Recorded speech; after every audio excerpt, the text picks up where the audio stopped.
Exactly 38 after the hour. At least it was when I started to say that. Right. We're now in the E block, and of course that means it's time for entertainment. When you talk entertainment, and it's Oscar weekend, the big story, of course, is the Academy Awards. Get underway tomorrow night in Hollywood. Yeah, so we've got 12 Years a Slave, American Hustle. Competition is expected to be so fierce tomorrow night. Did you have a favorite? If you did tweet us, I want to know what it was. Yeah, let us know what your favorites are. Here to talk about the predictions and the picks from the experts, we've got senior editor of Rotten Tomatoes, Gray Drake, and senior editor of Us Weekly, Bradley Jacobs. Good to have both of you back. So before we get your predictions, let's take a look real quick here at one movie that's getting so much buzz, Dallas Buyers Club. So you ever wear any color? Seems like every time I see you, all I see is white. You got white coat, white shoes, white Tell Rayon I was looking for him, and I am telling my patients to stay away from here. Why? Excuse me. So you want to go grab steak sometime? I know it's red. Wow, Bradley, I mean, when it comes to Best Actor, everybody's talking about Matthew McConaughey. Do you think he's a shoo-in? He's absolutely going to win. This is Matthew's moment, as they say. You know, he was forever like the bongo-playing rom-com industry joke for a lot of years, and then he got tired of that guy, and he took a couple years off, stopped doing rom-coms, started doing more serious stuff, and look what it led him to. Dallas Buyers Club, the role of his lifetime, essentially. You know, playing a straight guy in the 80s who gets HIV positive and has to go from like a homophobic outlook to hanging out with drag queens and transgendered people, and you know, learning about AZT. It's an amazing performance, and he's won every award so far, and he'll be there tomorrow night, and hopefully he'll give an excellent speech. So you know, I'm looking forward to seeing that win. Hey, Gray, is it the actor's Oscar to lose when he drops 30% of his body weight or alters his appearance drastically? I'd imagine you're a shoo-in after that. Well, that certainly helps, but I mean, ultimately, the bottom line, hopefully, is always the performance, right? And Matthew McConaughey was spectacular, but don't discount the Hollywood legendary power of Bruce Dern, because who wouldn't love to give him an award for shooting John Wayne many moons ago and for this amazing performance in Nebraska? And also, Mr. Leonardo DiCaprio. This could be a huge upset tomorrow night if he wins for The Wolf of Wall Street, because he made that movie into something entirely different than what it started. Everybody is talking about him, too. That's going to be interesting. When we say fierce competition, we mean it. What about Best Actress? Let's talk Amy Adams, Cate Blanchett, Sandra Bullock, Judi Dench, Meryl Streep. Bradley, you first. Who is tops for it? I mean, again, there's no question this is Cate Blanchett's win.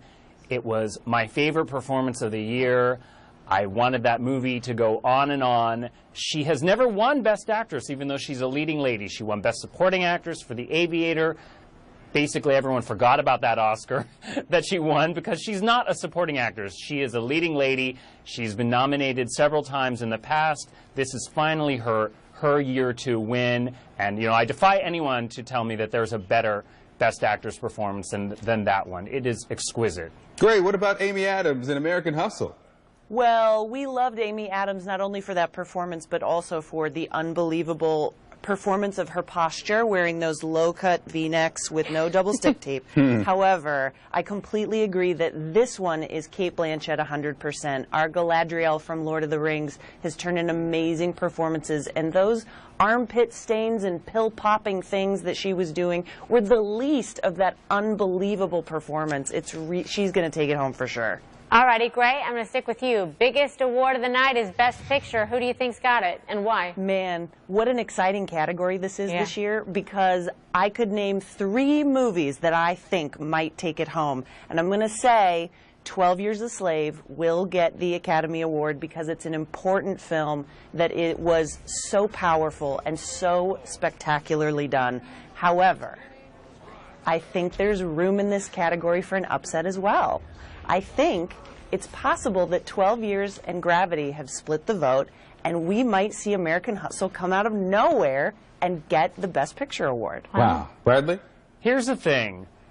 everyone knows that 12 Years a Slave is an important movie, but I think that a lot of those Academy members had a hard time opening up that screener, had a hard time getting to it. I know people in my office who had a hard time getting to it. You know, it looks like it's going to be tough to watch, and it is. It's very harrowing, and I think a lot of people might end up voting for Gravity or American Hustle, which are much more crowd-pleasing, if you will, and that you might see one of those two win over 12 Years a Slave. What do you mean with having a hard time opening it up? Physically opening something? Explain that. No, having a hard time, like, getting themselves into to the watch plot? it. You know, they have the screener on their dining room table. They've been sent it, and they're like, I gotta watch that. I know I've gotta watch that. I know it's important for me to see it, but they don't get around to it. And that's what I'm worried about for 12 Years a Slave. I gotcha. 12 Years a Slave was so good that I think people will cast a vote for it, even if they couldn't bring themselves to open the screener up.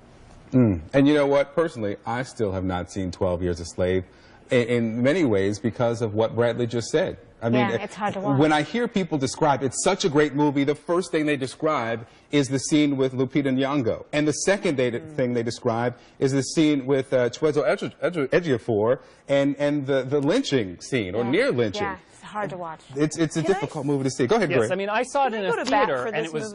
I just want to say, I saw it in a theater, and you know, you couldn't leave, of course, but you know, I think it would have been tempting watching the DVD to step away from the screen, to take yourself out of it for a little while. Yeah. Okay. I don't disagree with that, but I will say that I also built it up in my mind as being so much more outwardly violent and gory and graphic than it actually was, and it's such a moving, beautiful film that it's really important to watch, even though it's not necessarily a good time at the movies or a fun time at the movies. Not always the point. Gray Drake, Bradley Jacobs, thank you both.